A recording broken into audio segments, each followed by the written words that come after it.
Bonjour. Dites, vous aussi vous avez mal au dos à cause du télétravail? On est nombreux à être en télétravail, mais franchement, si on n'a pas le bon mobilier, notre dos nous le dit direct. On travaille sur la table de la cuisine ou de la salle à manger, voire même sur le canapé avec l'ordinateur sur nos genoux. Vous savez de quoi je parle? Comme ceci, ceci ou ceci. Bref, on se retrouve à travailler dans des positions complètement incongrues et surtout très mauvaises pour notre dos. Les mauvaises postures induisent des douleurs et les douleurs induisent des mauvaises postures. C'est un cycle sans fin. Donc, je vais essayer de vous donner quelques petites astuces pour essayer de maintenir son dos en bonne santé. On va commencer par voir comment adapter au mieux son poste de travail. Déjà, il faut essayer d'avoir un ordinateur à sa hauteur. Pas trop haut, pas trop bas, qu'on n'ait pas le cou complètement relevé pour essayer de voir son écran. Donc, le mieux, c'est de se mettre dans cette position que voici.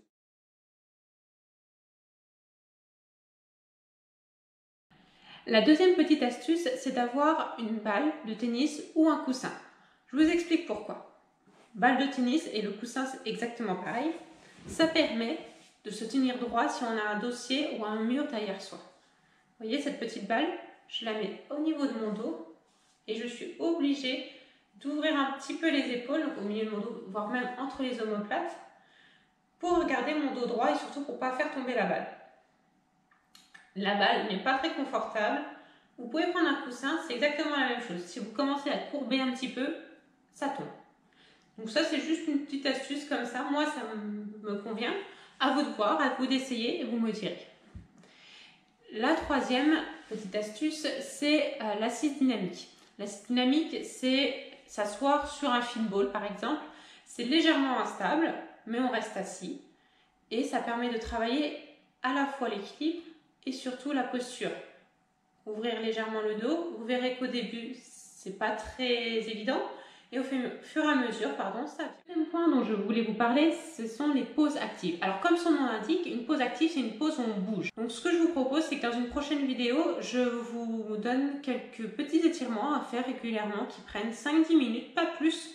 Et après, on se remet au travail. Déjà, on s'est aéré un petit peu l'esprit et puis on est mieux dans son corps. La troisième, c'est l'importance de prendre des pauses, ou plutôt de prendre un temps après le télétravail. Et un temps actif. Faites quelque chose où vous bougez, mais essayez de mettre de côté les écrans, essayez de mettre de côté les chaises, les canapés, tout ça. Essayez de les mettre hors de votre vue. Et faites quelque chose qui vous plaît et qui vous fait bouger. Voilà, c'était ces quelques petites choses dont je pouvais vous parler aujourd'hui. N'hésitez pas à mettre en commentaire si ça vous a plu ou pas, à regarder l'autre vidéo. Et puis, si vous avez toujours des idées de thématiques, n'hésitez pas. À la prochaine!